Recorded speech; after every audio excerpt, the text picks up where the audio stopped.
di Sinta itu eh,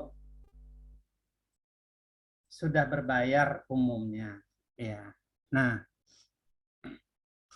kalau jurnal Anda itu bisa diterima di Sinta 2, nanti eh, biar Bapak yang bayar. Ya, biar Bapak yang bayar. Tapi posisi Bapak itu adalah sebagai co-author. Ya. Nah, posisi Bapak adalah co-author. Nah, itu bisa nanti kita kita Bapak yang talangi masalah membayarnya. Tapi kalau di Sinta 4, cari yang gratis. Sebab umumnya jurnal-jurnal di Sinta 4 itu gratis. Nah, ini sekurang-kurangnya syarat minimalnya itu submit. Nah, di jurnal itu. Nah, nanti tolong diapakan, di follow Bapak. Kalau seandainya jurnal itu terbit di Sinta 2, kalau harus berbayar, nanti Bapak yang bayar. Kalau Sinta 4 tidak ada tanggungan. Ya, kalau di Sinta 4 tuh paling-paling kalau berbayar kadang-kadang bayarnya 300. Nah, tapi usahakan yang gratis, masih banyak Sinta 4 yang gratis. Nah, ini dulu tugas ya untuk minggu depan sebelum Bapak terlupa nanti. Tugas itu tugas pribadi, bukan tugas kelompok. Ya, silakan buat artikel review ya, nah, tentang genetik kanker.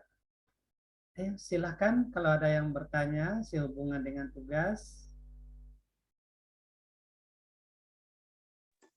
Pak, izin bertanya, Pak. Ya,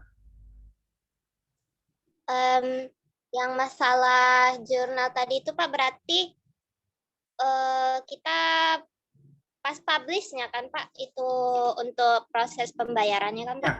ya, udah diterima, accepted ya, baru kita tuh membayar.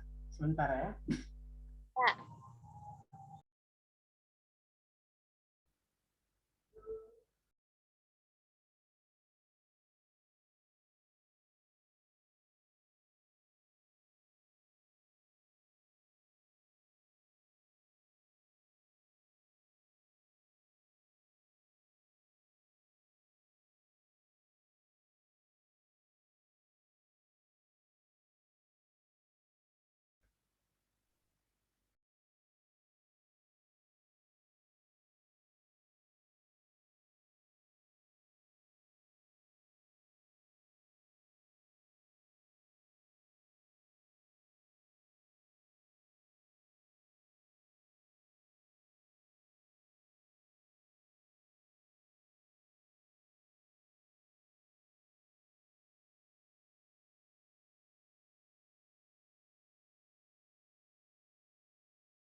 kita tuh hanya submit ya.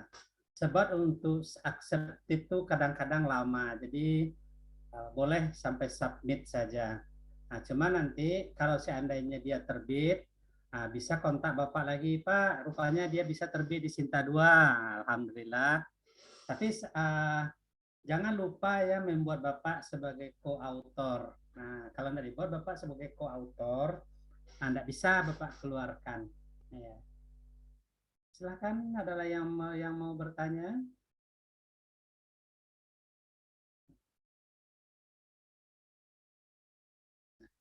Pak, Baik, ya silakan Nanta.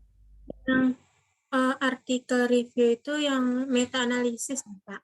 Betul, meta analisis. Ya. Itu berapa jurnal, Pak? Yang di review? Sekurang-kurangnya jurnal intinya 5. Ya, jurnal intinya 5. Ya. Dan itu memang tergantung lagi di apanya, di jurnalnya gitu. Tapi sekurang-kurangnya jurnal intinya itu adalah 5. Ya. Baik, Pak. Makasih, Pak. Sama-sama. Silakan kalau lagi ada yang mau bertanya.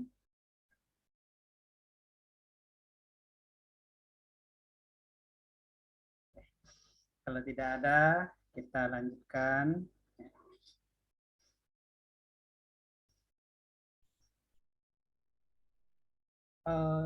Izinkan Bapak untuk share screen. Baik, Pak.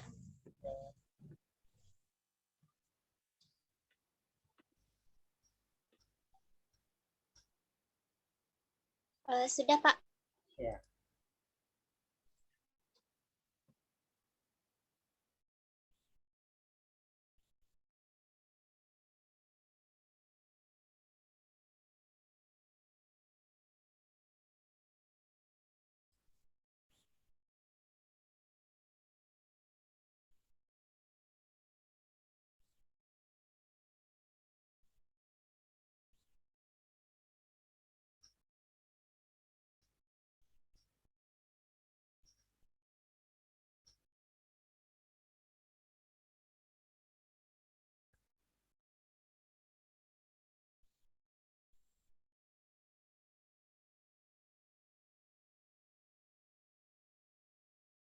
Sudah kelihatan share screen-nya?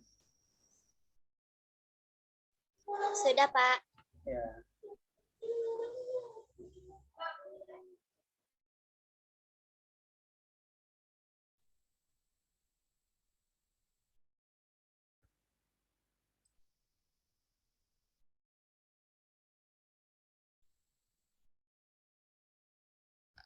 Baik.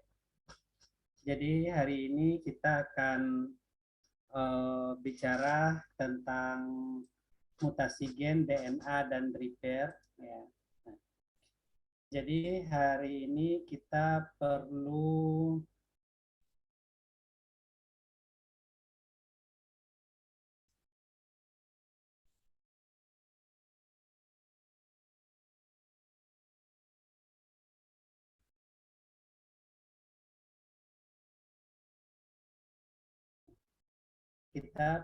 ingat dulu ya, bahwasanya kita sudah pernah bicara aberasi kromosom. Ya, aberasi kromosom. Jadi dalam berbagai ahli ya, untuk kromosom itu tidak disebut dengan mutasi, ya, tapi disebut dengan aberasi. Ya.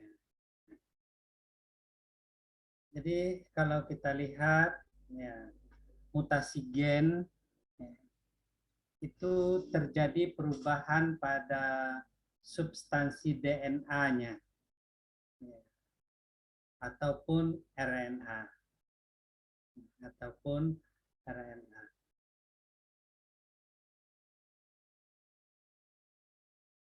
Kemudian ya,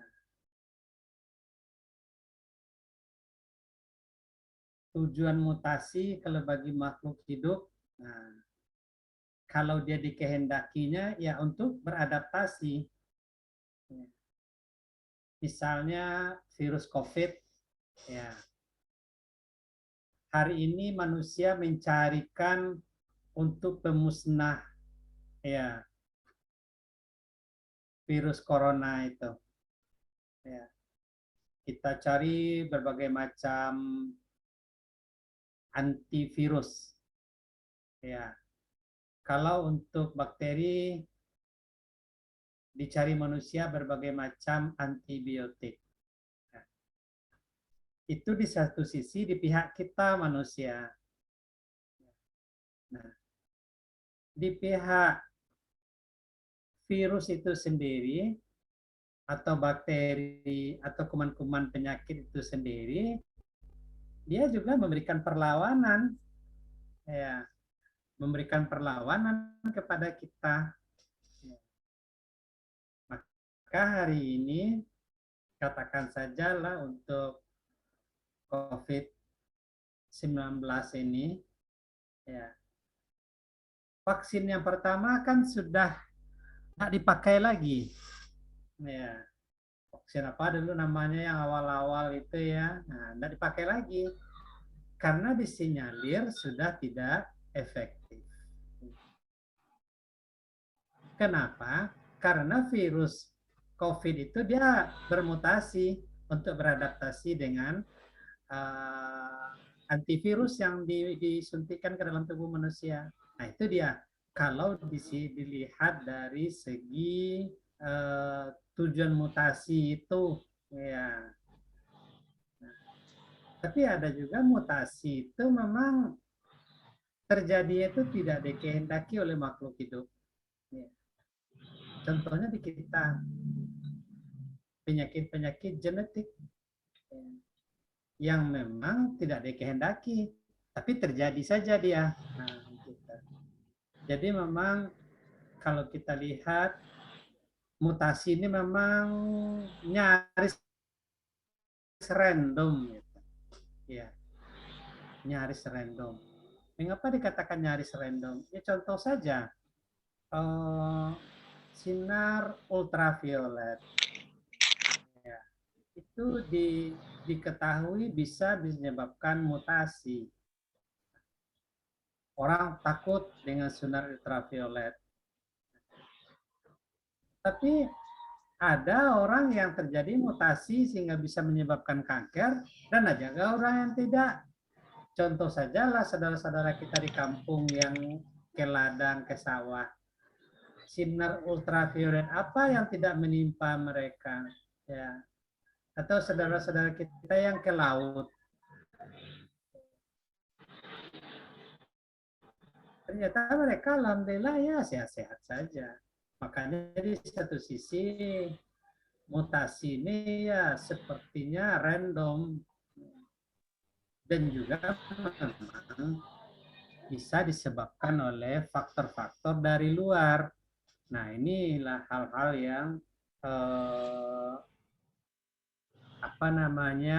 perlu kita perhatikan. Contoh saja ya, kanker misalnya kan.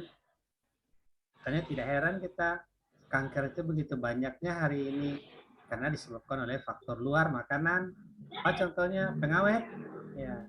Di mana contohnya pengawet? Ya, bisa di makanan-makanan siap saji seperti mie instan. Ya. Itu adalah makanan-makanan yang bisa memang memicu terjadinya mutasi pada gen. Nah,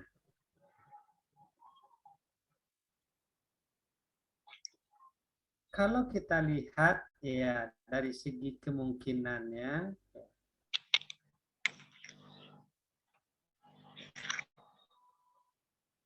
kalau mutasi itu terjadi dengan baik, ya, atau dia lebih mudah berhasil, yang lamanya akan berubah atau hilang.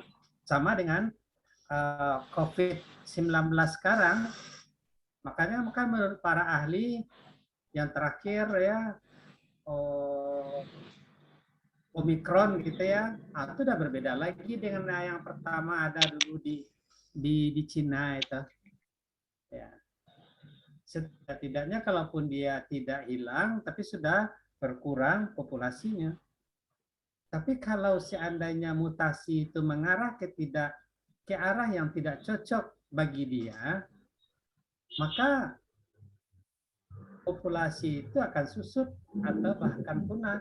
Ya, setidak-tidaknya mutasi itu akan membunuh individunya. Contoh yang paling sederhana, ya mutasi pada DNA kita yang menyebabkan kanker. Nah, maka kanker akan membunuh individu. Ya. Toh membunuh individu ujung-ujungnya juga akan memperkecil populasi. Ya, mungkin tidak akan sampai punah. Ya. Jadi kalau mutasinya terjadi dengan mudah, ya, aktif ya, maka akibatnya individu lama itu akan hilang. Tapi kalau dia tidak cocok mutasi itu dengan lingkungannya, nah maka individunya itu akan atau populasinya itu akan susut atau punah. Nah itulah kalau kita lihat dari mutasi itu.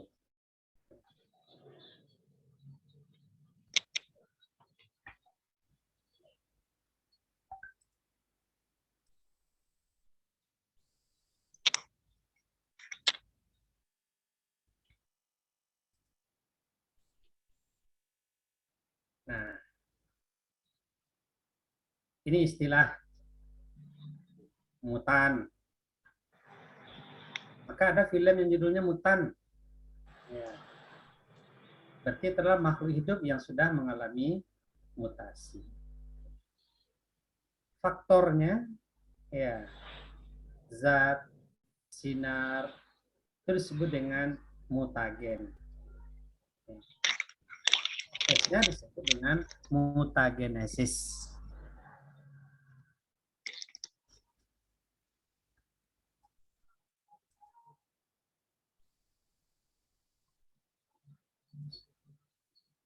Nah, banyak nih ahli-ahli mutasi ya. Nah, sampai hari ini.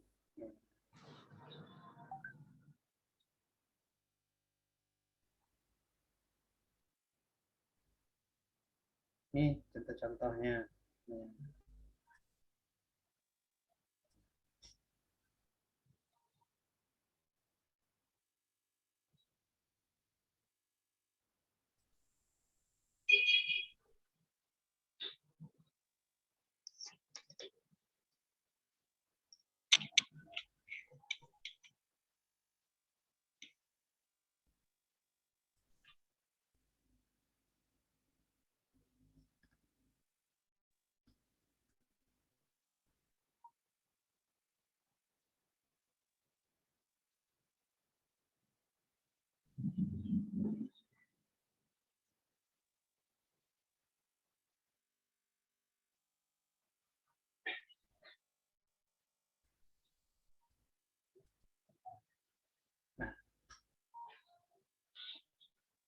ini yang saya singgung tadi sedikit. Ya, bahwasanya mutasi itu nyaris acak. Tapi acak-acak betul ya tidak gitu. Nah, gitu ya. Ya contoh aja lah mutasi orang yang menderita kanker gitu. Itu kan ada relatif acaknya. Dan juga kalau kita lihat ya mutasi itu bisa menguntungkan dan bisa merugikan. Bisa menguntungkan. Jadi tergantung saja ya. Kalau mutasi COVID, nah berarti merugikan sehingga vaksin tidak ampuh lagi karena virusnya sudah berubah. Ya. Sekarang Bapak tanya, ya, hari ini bakteri E. coli ya,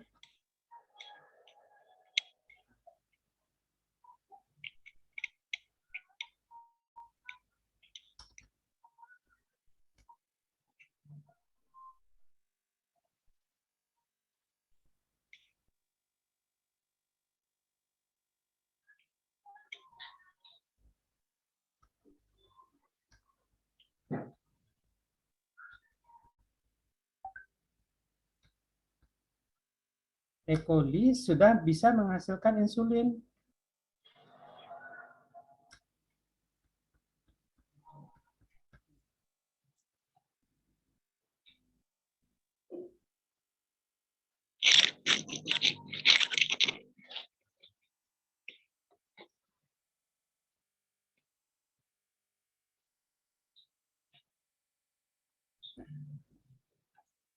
Nah, dalam hal ini tentu bakterinya bermutasi, ya.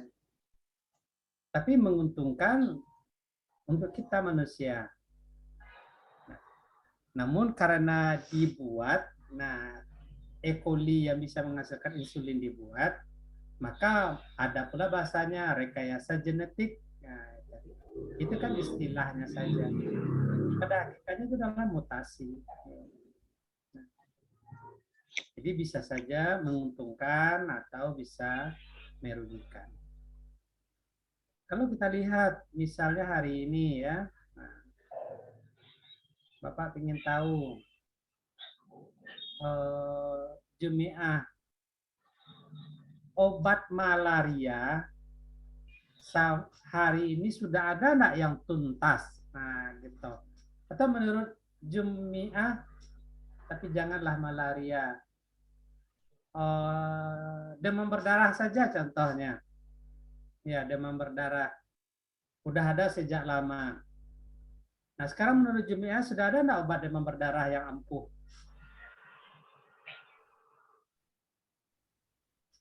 Belum ada, Pak. Nah, belum ada memang. Ya, obat demam berdarah. Padahal demam berdarah itu udah ada sejak lama. Jadi boro-boro ya orang bisa menemukan vaksin COVID ya. Untuk demam berdarah aja belum berhasil orang.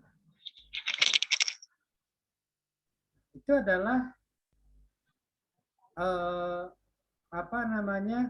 begitu sulitnya untuk mengatasi persoalan mutasi ini. Ya. Dan itu kalau kita lihat dari manusia kan merugikan kita. Ya. Dan juga perlu kita sadari ya, bahwasanya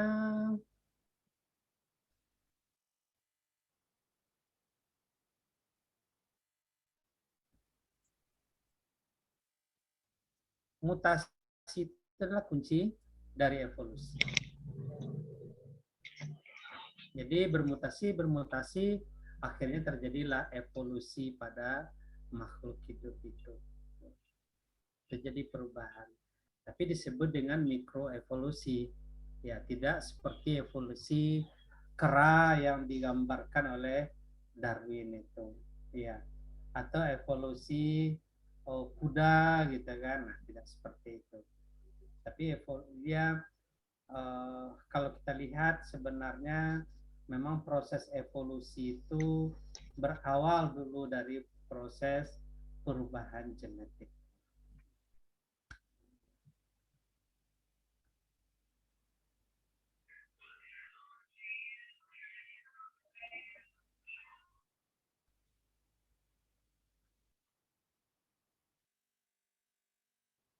Nah,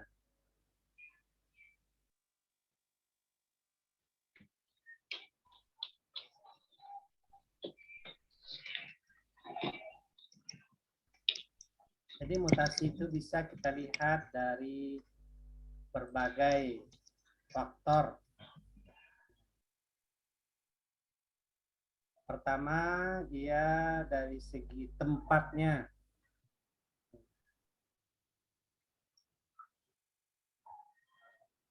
Bisa terjadi pada sel gamet. Ya. Maka disebut dengan mutasi gametik. Ini salah ketik ini. Gametik ini, tidak genetik. Kemudian mutasi pada sel tubuh somatik. Makanya yang ditakutkan itu adalah mutasi gametik. Kenapa? Karena gametnya yang sudah mengalami masalah. Kalau gamet yang sudah mengalami masalah, berarti itu akan diturunkan. Ya.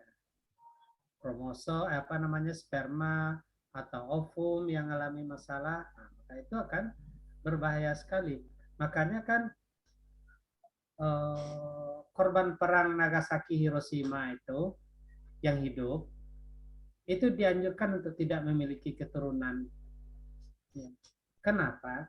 Karena diprediksi terjadi mutasi gametik kepada dia, sehingga kromosom kelaminnya atau sel-sel kelaminnya itu, ovum dan sperma mereka itu mengalami mutasi.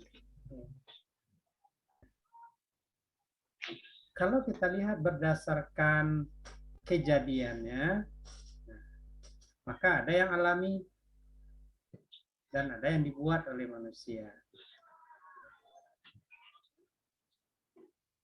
Nah, tingkatnya, maka ada yang tingkatnya DNA, ada yang tingkatnya adalah kromosom.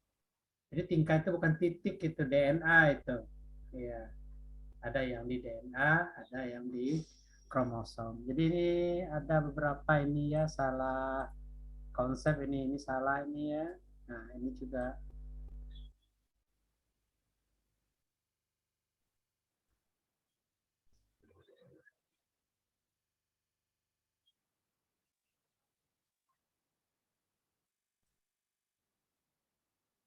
nah, ini udah betul di sini nih. Ya.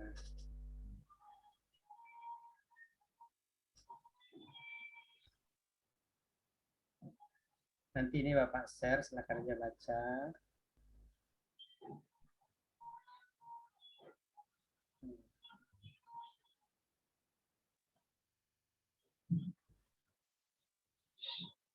Nah, ini kan ini udah benar nih.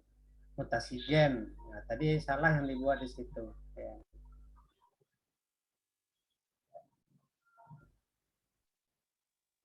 Ini ada missense mutasi, silent mutasi, nonsense mutasi. Itu ada di buku SMA semuanya, silakan aja baca.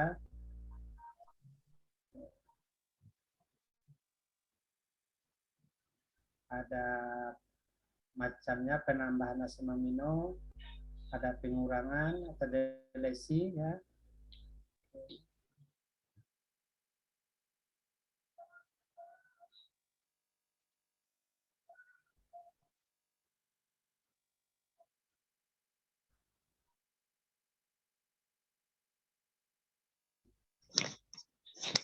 Kemudian, nah ini mungkin ada sedikit ya yang bisa di penekanan ya.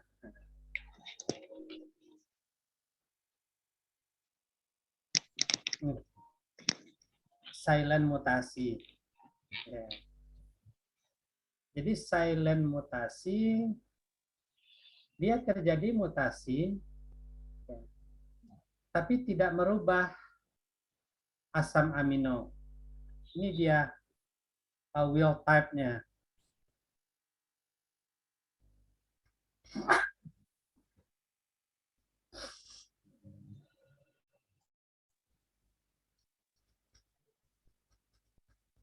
Nah, ini dia wild type-nya. Padahal sudah berubah T, oh sorry, bukan. Ini terjadi perubahan di sini. Ini dia CG, di sini dia AT. Nah, tapi hasilnya masih tetap GLI. Nah, ini adalah mutasi yang disebut dengan silent mutasi. Jadi artinya apa? Ya kita diuntungkan. Dia mutasi tapi ternyata tidak merubah asam aminonya.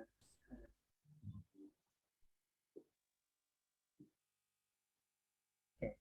Nah, ini cara membacanya ya. Berarti dia sama ini. Ini aslinya well type-nya. Ini hasil hasil mutasinya disebut dengan silent.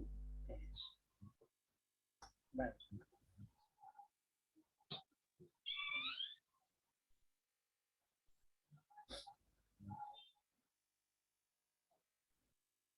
Ini materinya terlalu banyak, jadi terpaksa tidak Bapak uraikan betul semuanya. Nah, ya. Ini mutasi kromosom, sudah panjang lebar kita bicarakan sebelumnya, jadi tidak kita singgung lagi.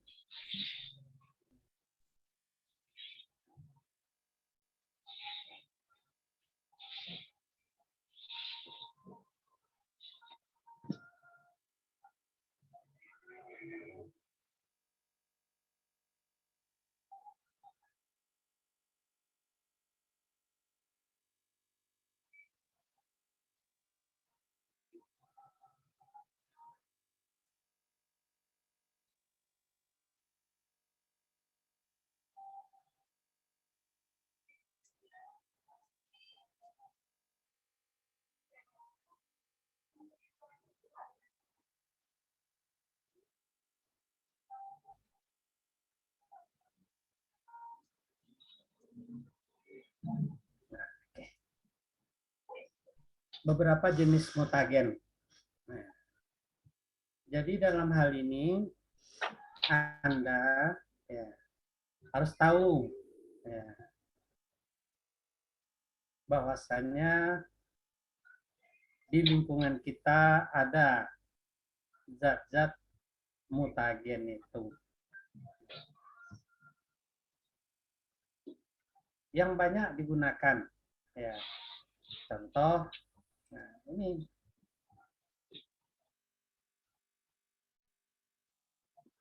colchicine ya, dan zat digitonin. Nah, kita di lab genetik nih sering menggunakan colchicine ini karena bisa untuk membuat tanaman poliploid ya, menjadi 4N dia. Ada beberapa penelitian mahasiswa. Nah, ini yang tidak bisa kita apakan ya, radiasi. Yang paling umum ini radiasi ultraviolet. Ya. Radiasi ultraviolet itu akan mengenai semua orang. Makanya salah satu efek menipisnya ozon adalah konsentrasi UV yang meningkat. Dan juga sebenarnya adalah suhu.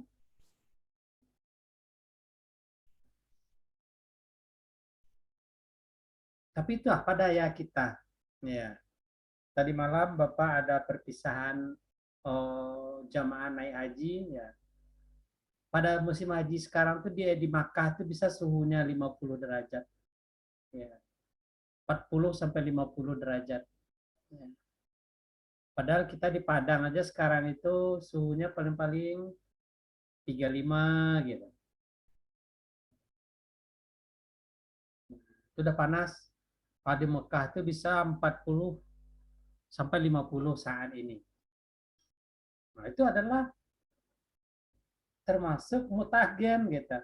Nah, tapi syukur-syukur saja dia karena acak. Makanya ternyata orang di Mekah itu ya aman-aman aja. Nah, tapi setidak-tidaknya kita perlu tahu. Termasuk sinar ultraviolet. Nah, ini adalah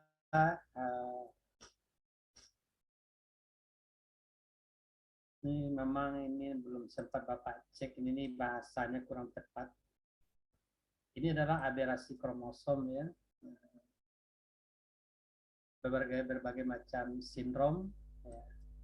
Sudah kita singgung dulu, tidak kita bicarakan lagi.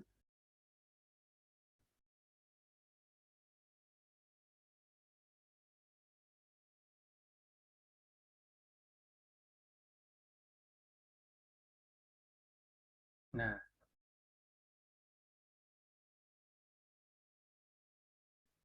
untuk yang menguntungkan saja ini, nah ini kan luar biasa ini, nah itu, berapalah dagingnya itu.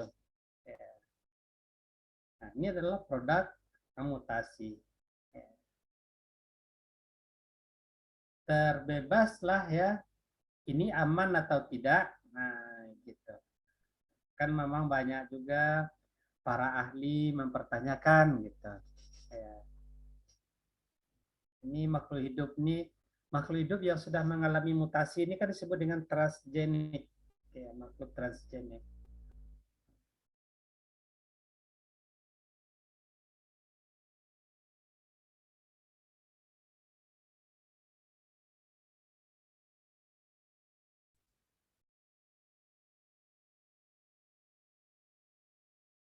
Nah, baik. Jadi sebenarnya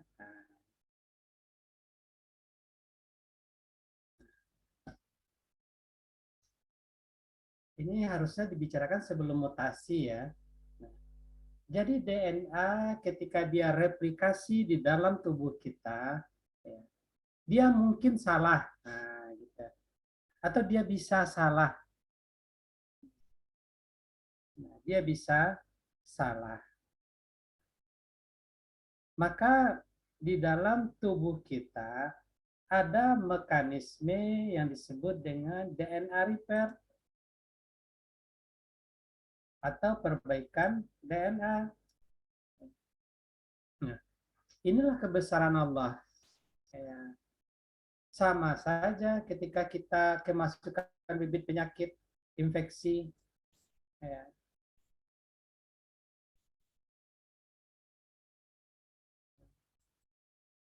kan tidak semua orang terinfeksi sakit. Ya. Kenapa? Karena ada antibodi. Mutasi DNA juga demikian. Ya. Makanya orang mungkin pada suhu tinggi terjadi kesalahan pada DNA-nya, karena ultraviolet terjadi kesalahan pada DNA-nya, tapi sebenarnya Allah sudah ciptakan dulu mesin perbaikannya, yaitu pada checkpoint di fase G1 dalam siklus sel. Ya. Ini diperbaiki. Ya. Nah, sel-sel yang tidak lagi efektif diperbaiki, maka dia dibuat dorman atau dia tua. Atau malah mereka mati sendiri, apoptosis, bunuh diri dia. Ya. Nah, satu di antaranya ini yang tidak kita harapkan. Jadi terjadi pembelahan yang tidak baik, maka itulah dia kanker. Jadi terjadi kerusakan, diperbaiki, tidak masuk dia pada fase dorman atau penuaan, tidak juga dia mati, maka dia bisa masuk pada sel-sel yang mengalami pertumbuhan tidak terkendali yang disebut dengan kanker. Tapi setidak-tidaknya di dalam tubuh kita tuh udah ada masa perbaikannya. Itulah sebenarnya konsep DNA repair itu.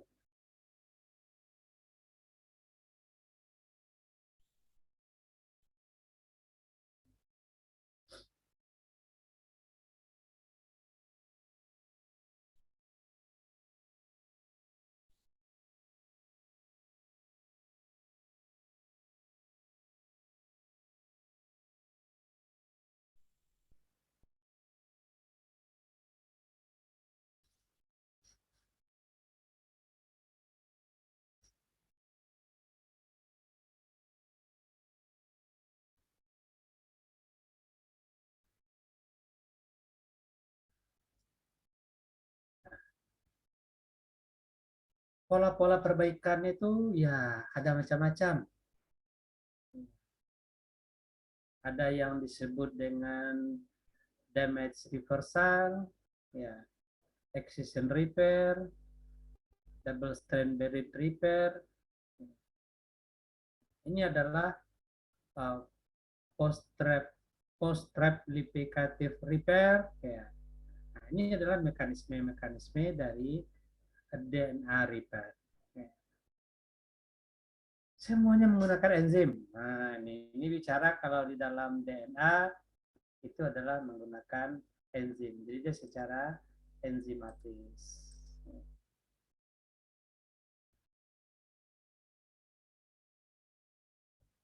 ini ya uraian dari cara-cara perbaikan DNA. Nah, salah satu caranya itu adalah dengan memotong yang bermasalah itu. Ini dia, dipotongnya. Setelah dipotong, akan dibentuk lagi ya DNA yang baru. Jadi intinya itulah dengan cara pemotongan.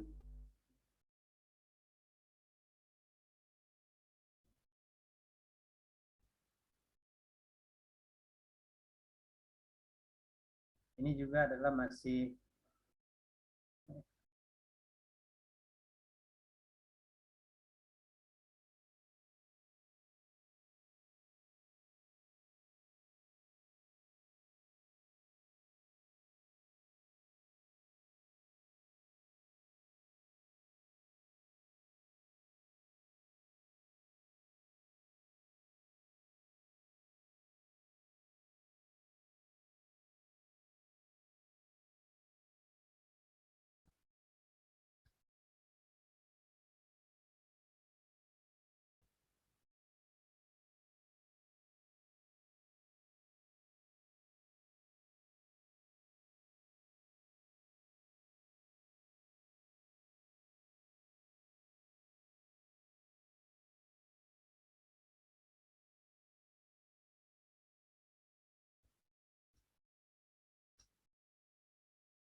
nah. Jadi kalau kita lihat apa bedanya nih? Ini juga pemotongan nucleotide.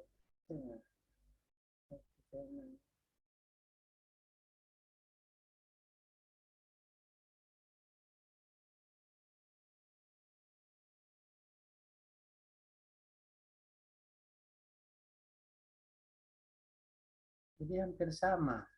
Ya, nucleotide excision. Ya. Kalau ini nih agak berbeda sedikit. Ya.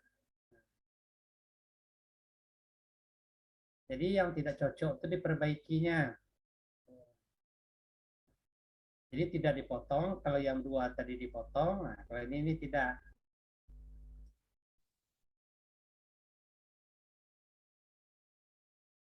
Nah itulah bagian ya apa yang disebut dengan DNA repair. Nah, DNA repair. Jadi dalam hal ini perlu dipahami bahwasanya ketika terjadi kerusakan pada DNA kita, sebenarnya tubuh kita memiliki mekanisme perbaikannya.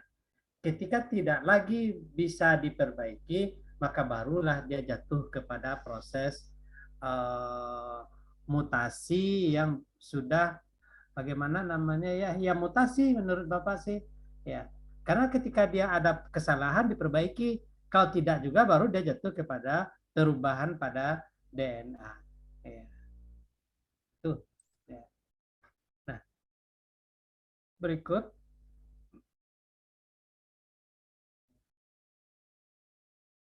rekombinan. Ya, ini sudah juga kita bicarakan sedikit sebelumnya ya. DNA rekombinan.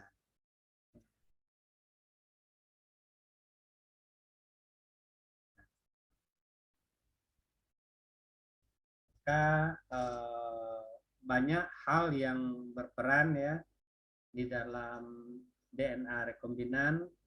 Dulu kita sudah menyebut adanya plasmid ya. Masih ingat plasmid itu kromosom berbentuk sirkular pada bakteri. Sekarang dibicarakan satu lagi komponen di dalam rekayasa satu adalah transposon. Ya, transposon. Jadi apa namanya? Ini adalah hmm,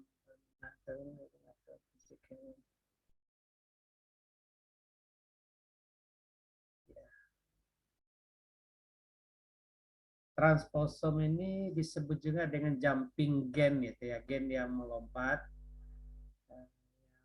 berpindah-pindah tempat dari satu segmen ke segmen lain.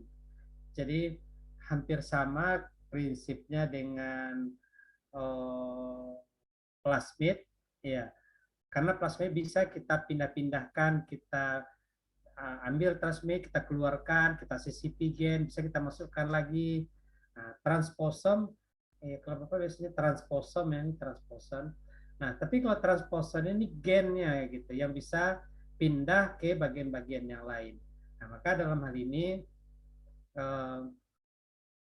transposon ini banyak dimanfaatkan untuk proses DNA rekombinasi.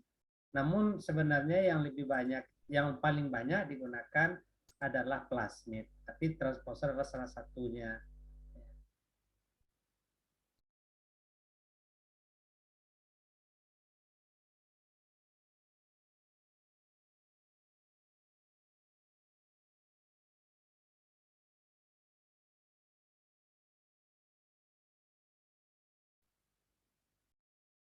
Ini adalah mekanismenya, ya, penyisipan gen menggunakan gen transposom.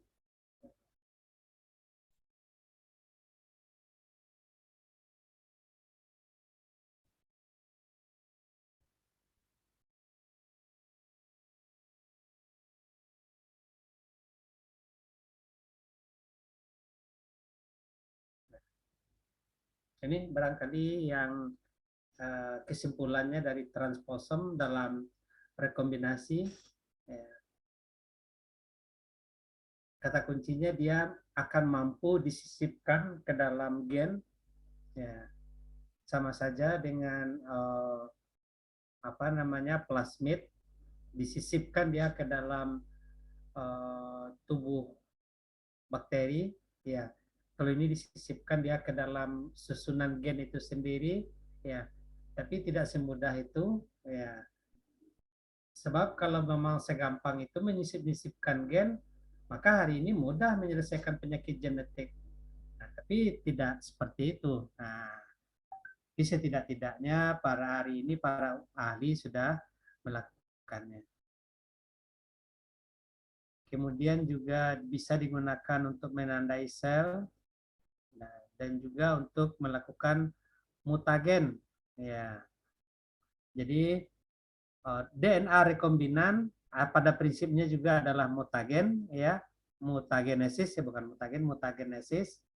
Nah, ini disebut lagi, ya, untuk melakukan mutagenesis, di mana kita mengharapkan adanya individu-individu yang unggul, ya. Seperti sapi tadi, banyak dagingnya, itu adalah mutan, ya. Prosesnya mutagenesis. Kayaknya nomor 1 dengan nomor 3 ini hampir sama, ya.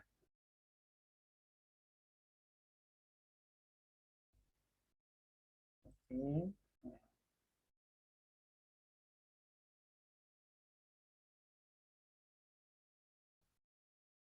Ini manfaatnya ya di bidang kedokteran, pertanian. Mudah-mudahan Anda ngerti. Nah, itu dia barangkali ya yang bisa kita diskusikan pada hari ini, ya, tentang mutasi DNA, ya. Perlu dilihat benang merahnya, ya. DNA di dalam bereplikasi, ya, dia mungkin salah. Nah, gitu. Dalam bereplikasi dia mungkin salah. Sama saja dengan Anda bereplikasi membuat nasi goreng. Nanak nasi misalnya, kebanyakan airnya, kekurangan airnya, ya proses menanak nasi kan proses replikasi. Ya, menanak tadi pagi, menanak besok, menanak berikutnya, mungkin saja terjadi kesalahan. Nah, maka kita sebagai orang yang menanak nasi punya solusi. Ya, berarti menanak repair, memperbaiki menanak nasi, menanak repair. Ya. Kalau kurang airnya, tambah airnya sedikit. Ya. Nah, kalau berlebih akhirnya kacau, nggak bisa lagi. Mau gimana mengurangi. Nah, kalau tidak bisa di repair, maka jatuhlah dia kepada mutasi. Ya, itulah dia kepada mutasi. Ya, nggak mampu lagi, sama aja dengan tubuh kita. Ketika kita kemasukan bibit penyakit, contohnya saja COVID, ya, kita berdekatan dengan orang COVID, itu bisa dipastikan tubuh kita tuh atau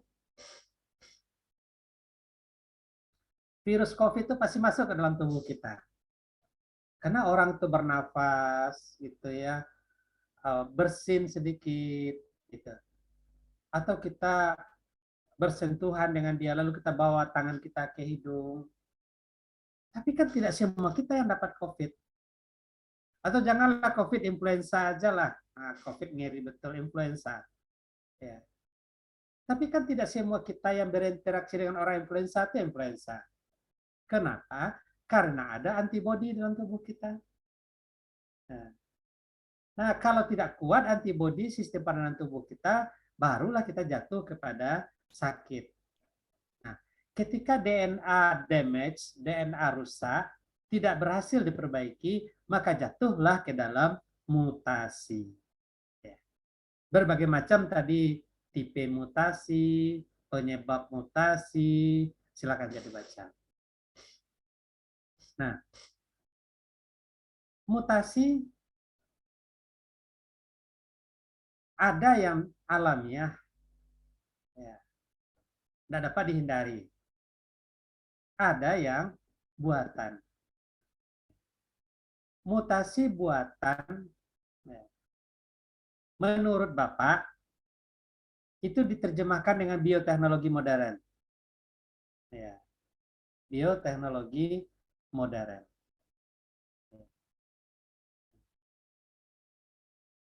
Di mana aplikasinya?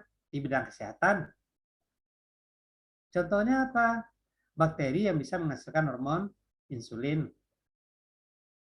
Di bidang peternakan, sapi yang luar biasa gemuk tadi itu. Ya. Nah, itulah di bidang pertanian. Ya. Hari ini orang mencoba membuat padi mengandung omega 3. Namanya padi emas. Ya. Kalau benar-benar berhasil orang membuat padi omega 3, kita tahu omega 3 itu untuk meningkatkan kecerdasan. Maka kalau anak kita mau cerdas, beli aja padi itu. Nah, gitu. Tapi ya tidak sesederhana itu. Nah, tapi itulah prosesnya. Jadi kalau bagi Bapak sebenarnya mutasi buatan yang kita harapkan keuntungan itulah bioteknologi modern. Ya. Apa alat bantunya? Pertama enzim. Yang kedua plasmid. Yang ketiga transposom yang sudah kita bicarakan akhir ini. Ya, transposom. Bagian dari gen itu sendiri. Nah, itulah materi kita. Sebenarnya materi yang akan Anda buat artikelnya itu juga cerita tentang mutasi. Ya. Karena gen itu adalah mutasi. Sebentar ya.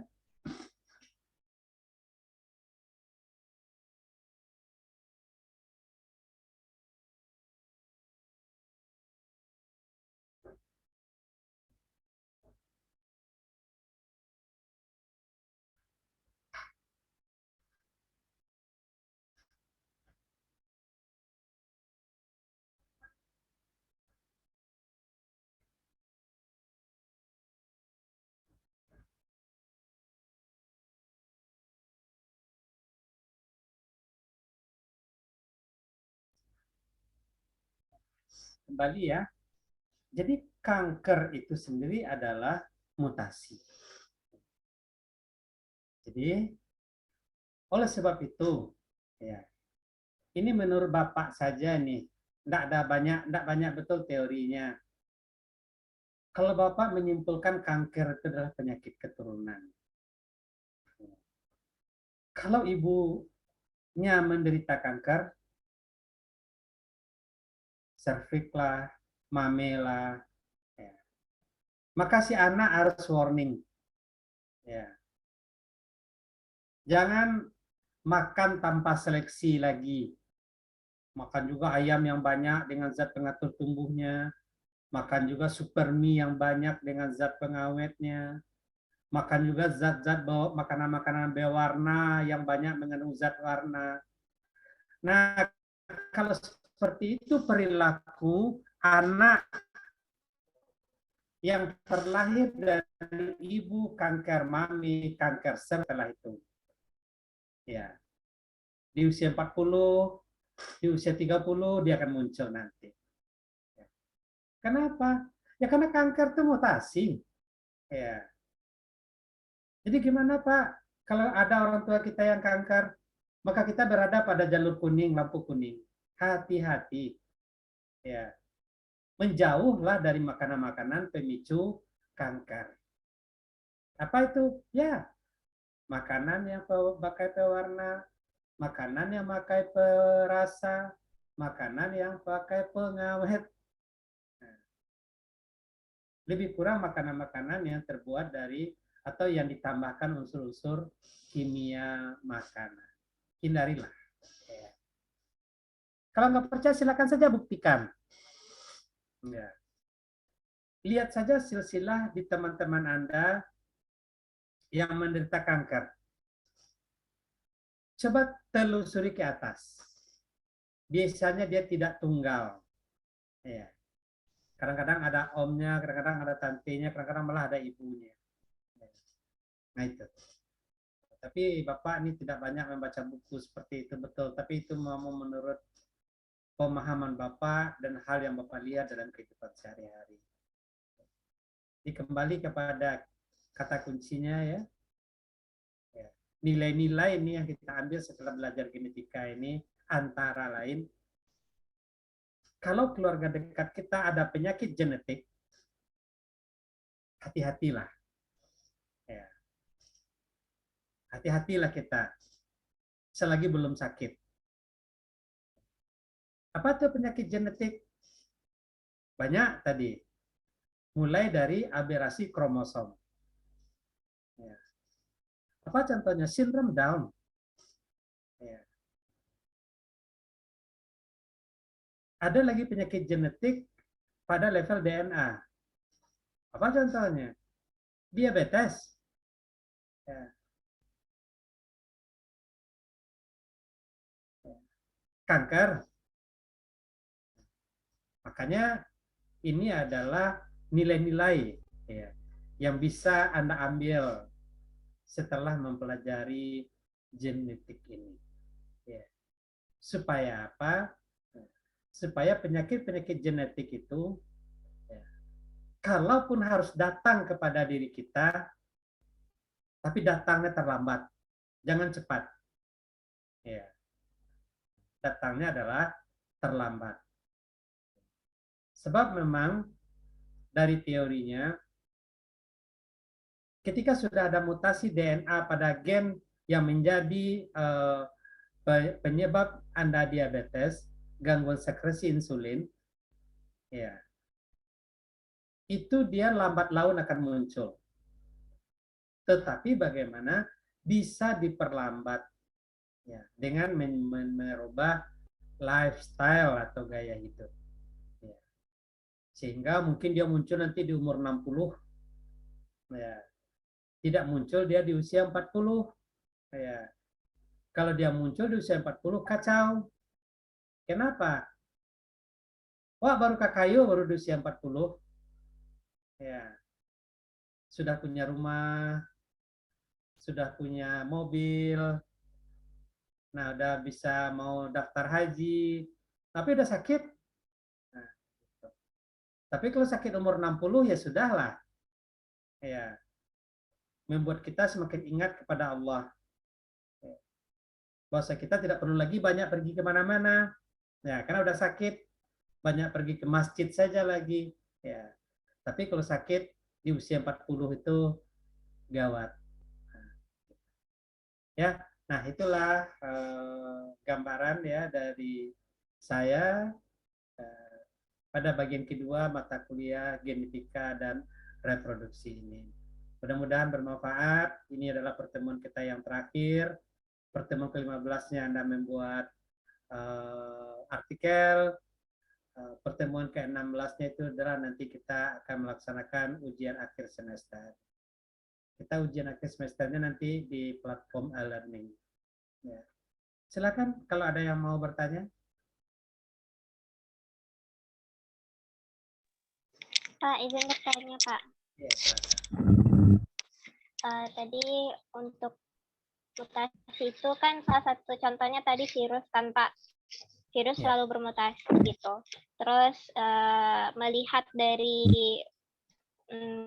kasus COVID-19 itu kan kata Bapak tadi vaksin yang pertama kali itu sudah tidak berfungsi lagi ya Pak ya? Vaksinnya.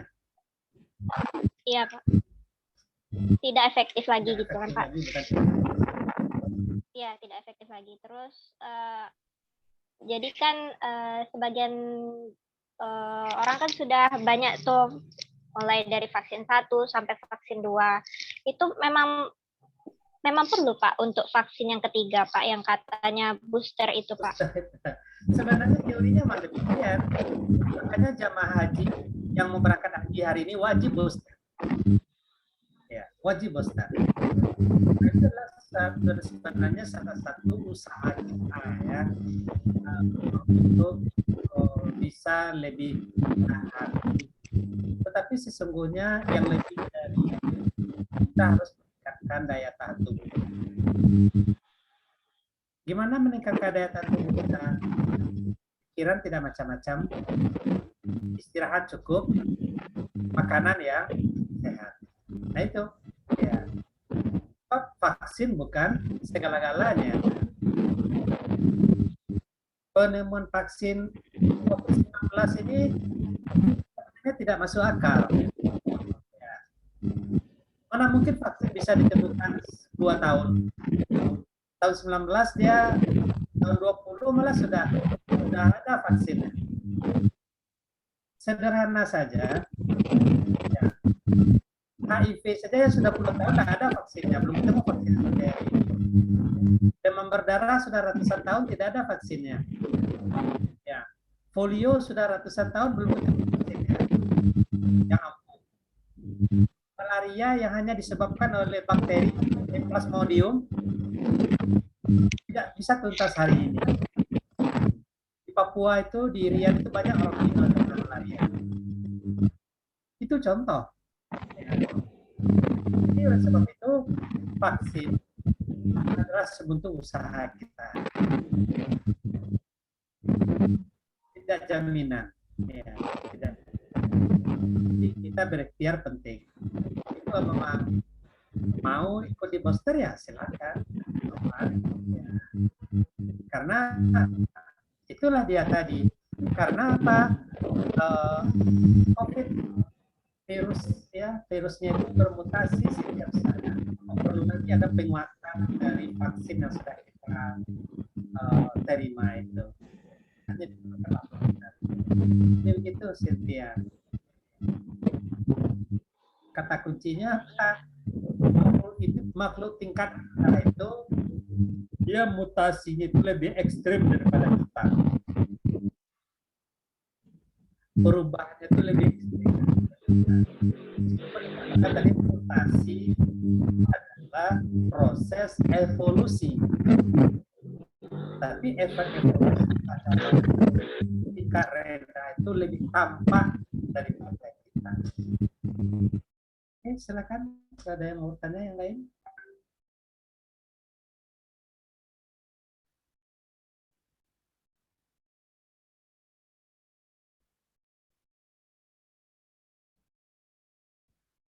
Sudah ya? Nah, baik.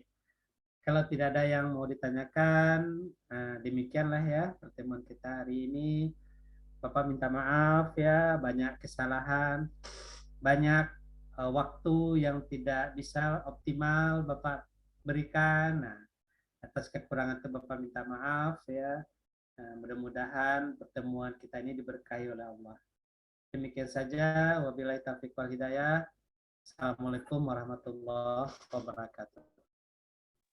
Waalaikumsalam warahmatullahi wabarakatuh. Jazakallah khair, Pak. Ya.